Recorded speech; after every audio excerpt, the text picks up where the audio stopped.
Bible సెలవిస్తుంది. సామెతల గ్రంథం 1వ అధ్యాయము 10వ వచనం, నా కుమారుడా, పాపులు నిన్ను ప్రేరేపింపగా ఒప్పకుము.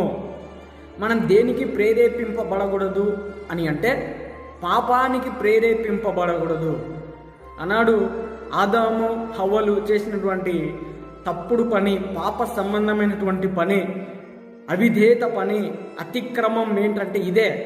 సాతానుడు వచ్చి ప్రేరేపించాడు, మీరు మంచి చెడులకు తెలివినిచ్చు వృక్ష ఫలములు తినొచ్చు, ఏం కాదు, ఇవి తినుదినమున మీరు చనిపోరు అని చెప్పిన మాటలు ఆదాము హవ్వలు నమ్మి ఆ ఫలముకు ప్రేరేపింపబడి అది కన్నులకు రమ్యమైనదిగా కనబడి ఆ మాటలకు లోబడి వెంటనే వారు పాప సంబంధమైనటువంటి ఊబిలో పడిపోయారు. ఈరోజు అనేక మంది అంతే. వారు ఎందుకు పాపంలో పడిపోతున్నారు, ఎందుకు శాపంలో పడిపోతున్నారు అని అంటే ప్రేరేపింపబడి. పాపులు నిన్ను ప్రేరేపింపగా ఒప్పుకోవద్దు.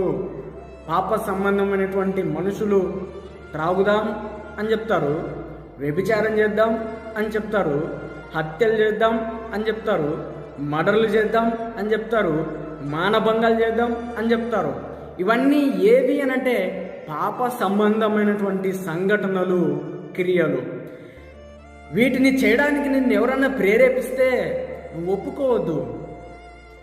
నీవు ఒప్పుకోకుండా మన జీవన విధానాల్లో జరిగినటువంటి తప్పులను, పాపములను ఒప్పుకోవాలా. పాపమునకు దూరంగా ఉండి చేసిన తప్పులను దేవుని ఎదుట ఒప్పుకోవాలా. అందుకోసం బైబిల్ సెలవిస్తుంది, అతిక్రమములను దాచిపెట్టువాడు వర్ధిల్లడు, వాటిని విడిచిపెట్టి ఒప్పుకునేవాడే కనికరం పొందుకుంటాడు. నువ్వు దేవుని కనికరం పొందుకోవాలని దేవుడు ఆశిస్తున్నాడు. ప్రభునందు ప్రియమైన దేవుని బిడ్డలారా, పాపులు నిన్ను ప్రేరేపింపగా ఒప్పుకోవద్దు. అనేక మంది ఒప్పుకొని చెడిపోతున్నారు, తప్పిపోతున్నారు, పాడైపోతున్నారు, వారి యొక్క జీవన విధానాలను నాశనం చేసుకుంటున్నారు. నువ్వు అలాంటి పరిస్థితుల్లో ఉండొద్దు, నువ్వు అలాంటి దౌర్భాగ్య పరిస్థితిలో ఉండొద్దు. దేవుడు నిన్ను ప్రేమిస్తున్నాడు. దేవుడు లోకం ఎంతో ప్రేమించను కాగా తన అద్వితీయ కుమారునిగా విశ్వాసముంచు ప్రతివానికి నిత్య జీవం కలిగేటట్లుగా తన ప్రియ కుమారుణ్ణి ఈ లోకానికి పంపి ఉన్నాడు. నీవు నీతిమంతుడో, పరిశుద్ధుడో, పరిపూర్ణుడవు కావాలని, దేవుని రాజ్యం నిమిత్తం సిద్ధపరచబడాలని, ఆయన రాకడలో నీ ఉండాలని, ఎత్తబడాలని, ఆయన రాజ్యంలో నీ ఉండాలని, నీ నా పాపముల కోసం ఆయన కల్వరి శిలువలో చనిపోయాడు, సమాధి చేయబడ్డాడు, తిరిగి లేపబడ్డాడు. నిజ దేవుడు, సత్య దేవుడు, మనుషుల కోసం ప్రాణం పెట్టిన మహోన్నతుడు ఆయన.